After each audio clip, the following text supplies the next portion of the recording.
It's that time of the year. We're in January. That means WWE 2K24 is on the horizon. But since we got a little bit of time right now, I just want to tell you about 5 things that I definitely want to see in WWE 2K24. But let's start with number 5, man. I gotta say, this is easily doable. They've done it before, and I'm talking about faster referees. And whenever I talk about this to anybody who plays, wrestling games, I feel like I'm just shouting into a void, or I'm speaking all alone on this. But faster referees absolutely need to be a thing. If you look at WWE 2K23 or all the WWE 2K games, honestly, after WWE 2K15, the referees are extremely slow. And I get it, it's because of the new pin system, but man, you go to the cover, the referee is so slow running around. Sometimes they do this tornado because they get bugged, and they lay down and they raise their hand, and 1 and 2 and 3. It just takes so long, where like maybe I want to have a fast-paced match, but every single time the referee goes for a count,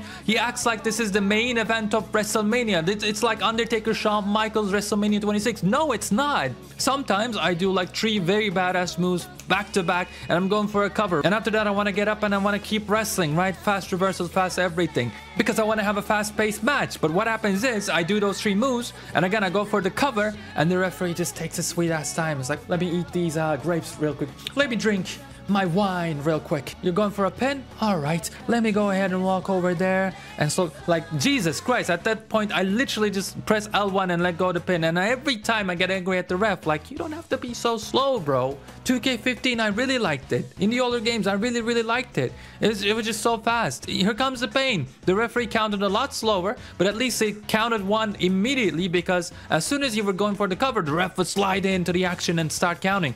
You know what I mean? There's definitely a sweet spot for this. They just refuse to change it. Like, in the older games did this perfectly. The pin system was awesome. You could button mash a little bit, and then like you can time it and stuff. Again, how have we gone backwards when we're 10 years later? Pacing is super important in any type of fighting game. I mean, look at how Tekken has evolved. I mean, you look at Tekken 5, where once you finish a round, there's replays. It's very slow. It makes you wait. And then you come back to 2024, and when you finish a round, it's almost immediately, all right, let's go to the second round. It doesn't make you wait. It keeps you in the gameplay. It keeps the pacing going, right? Please let me know down in the comment section that I'm not alone in this issue. Like, please. Now let's get to number 4. I just spoke about Tekken, and this is kind of inspired because of Tekken 8. I mean, look at the menu of Tekken 8, right? Look at the presentation. It's great. Look at the character selection screen. It is amazing. So much personality, so much of everything.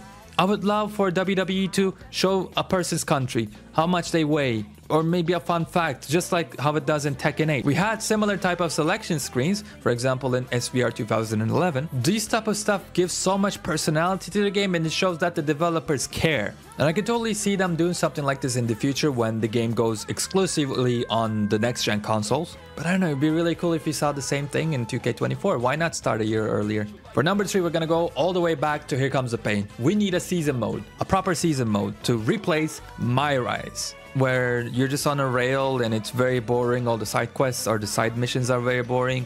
It's not as original as Road to WrestleMania. Now granted, 2K23, at least the male storyline, I gotta give it props. The writing was fun, it was enjoyable. But it's never as enjoyable as the Here Comes the Pain season mode, because it's a lot more dynamic. Everything reacts to you, you have funny storylines, and hey, you're bored, you want to go for the tag team championships, you can do that. You want to go for the world championship, you can do that. You want to go for all the championships that you can possibly go for, you can probably do that. Or if you're losing too many matches, you know what? Dude, you're a loser. Your superstar point is too low. You can't do what you want. But the game reacts to you always. And if you're bored overall, you can go to SmackDown. You can edit who's on SmackDown, who's on Raw, who's a babyface, who's a heel. Like SmackDown Here Comes the Pain season mode. You can play that game forever, basically.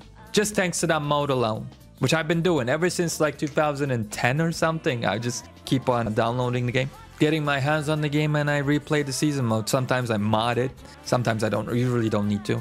And the feeling of having this very bad wrestler, and then throughout the year getting him stronger and stronger and stronger, and it does matter once you get to those high attributes, you start kicking so much ass. Everything about that mode is so satisfying, and I wish they kept it and built upon it. Because believe me, like, forget about the season mode in SVR 09, 08. Like, those, at that point, the season mode was absolutely trash. Here Comes the Pain was on another level. And I seriously cannot understand why they don't bring it back, because I think it'd be better and easier to develop rather than have this, you know, crazy cutscenes, insane amount of cutscenes, voice acting. Just bring season mode back. Or if you're not gonna do that, do number 2 for sure, which is a better universe mode. Universe mode is the mode that's gonna keep your game alive. It's been the thing for years upon years upon years that kept me playing past the first week or month, right, when I finished the story.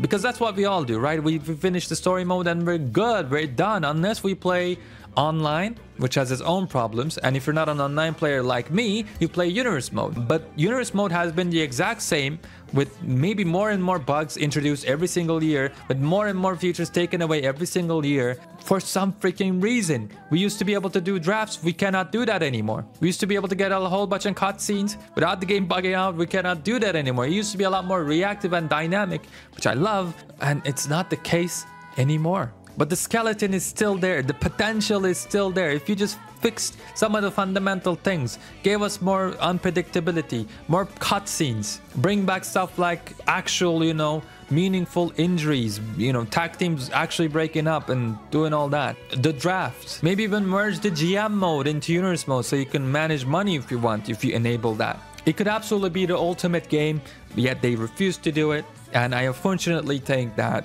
universe mode is gonna be the same story, in the case that it's gonna be the same, barely any updates, and perhaps more buggy than last year. And speaking of bugs, this is number 1, ladies and gentlemen. This might cause the most amount of bugs, and it might be expensive as hell, and it's kind of a dream scenario.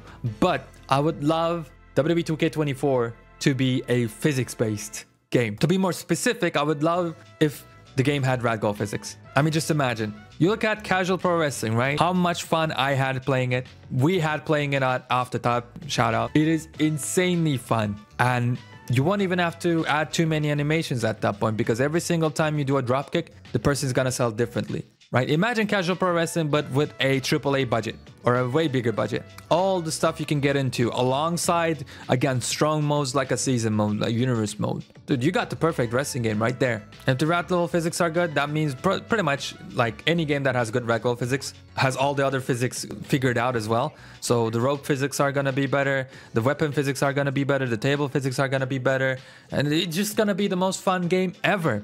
And guess what? People still love WWE 2K. Like, I see XQC playing it. I see Moist Critical playing it, right? The WWE games. Angry Joe, like all these big YouTubers play it. Imagine now if you had the layer of BS, right? With the ragdolls and all the fun stuff. Every single person is gonna do at least one video. Like, that's insane amount of free marketing for you. And I think at the end of the day, also insane amount of sales for you. If you can keep the game modes and the customization and all that and add in ragdolls, dude. Like, it's gonna be amazing. And it doesn't have to be exactly like casual pro wrestling where it's almost 100% ragdoll based.